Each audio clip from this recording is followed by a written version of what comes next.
much do you think cybercrime costs every year globally? 10 billion? 50 billion? Well, according to Grant Gross, cybercrime costs $600 billion a year globally, or roughly the cost of groceries at Whole Foods for a week. So now that everyone accesses everything online, from shopping for clothes to paying bills and even banking, do we really want our information out there? And that's what people ask themselves. No one wants their information, right? Cybersecurity is a topic that I'm very interested in. Being a computer science major myself, I'm always researching about data breaches and cybersecurity because it's something that I'm interested in and it's also related to my field and I want to be in the know. Cybersecurity is a series of methods to prevent computer systems, programs, and networks and their data from being attacked or damaged by cyber attacks. Today, I'll talk to you about two types of cyber attacks, phishing and ransomware, and some ways to prevent cyber attacks. So first, let's learn a little bit more about phishing.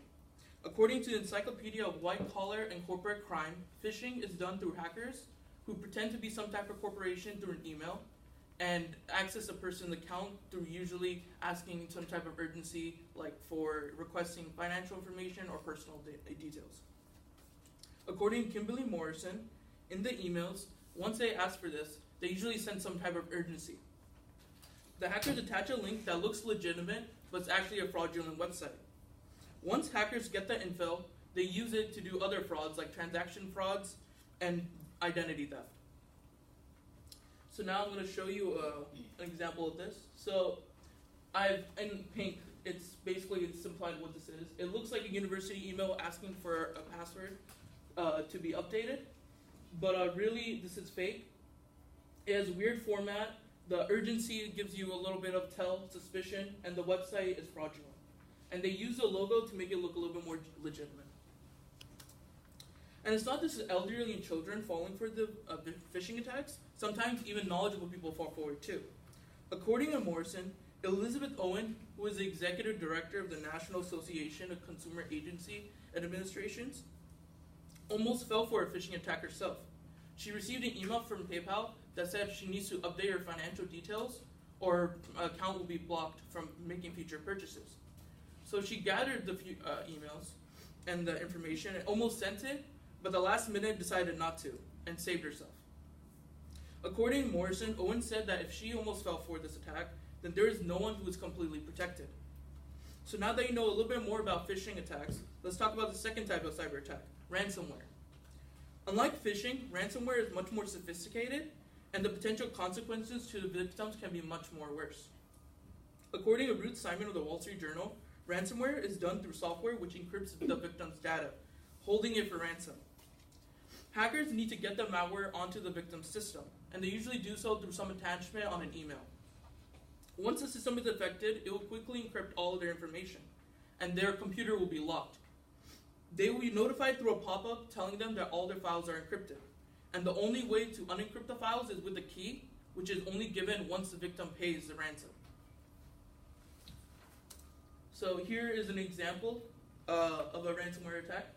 This is a pop-up, and it's a lot of information, but basically it's just informing them that their files are encrypted. It gives them 96 hours to give the ransom. And it's threatening them to not try to pull through any loopholes or try to pull a smart one on them, because then they will just completely erase their data. And that's the countdown clock for how many hours they have. Ransomware can inevitably cause many setbacks for people, but it can especially be worse for companies. According to Simon, Advantage Benefit Solutions, which is a Houston law firm, became a victim to a ransomware attack. Mark Stefanik, who is the president of the firm, learned that the firm's server was infected by ransomware, encrypting all their data.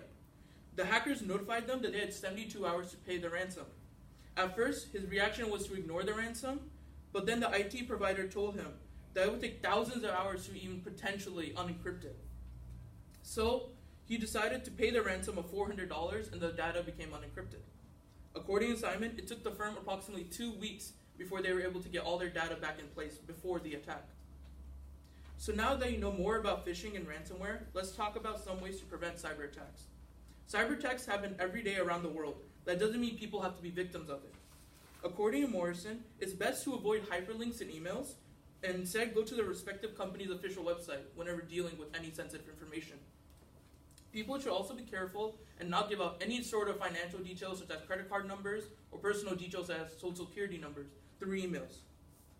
Most companies will not email the users to verify or update their info and threaten to deactivate their accounts if they didn't do so in a reasonable amount of time. According to Pam Greenberg, 80% of emails are spam, and of those, the Federal Trade Commission estimates that nearly 2/3 of them are fraudulent. According to Greenberg as well, people should have multiple email accounts, each for specific purposes, and change them as necessary. People should also install antivirus software on their computers and make sure to keep it updated frequently. In conclusion, today I have talked about 2 types of cyber attacks, ransomware and phishing, and some ways to prevent cyber attacks. Preventing the data of computer system, networks, and programs from being damaged or stolen by cyber attacks, this is what cybersecurity is all about. I would like to end this speech with a quote from Brainy Quotes by Robert Mueller, who is the former director of the FBI. We need to take lessons learned from terrorism and apply them to cybercrime. Thank you.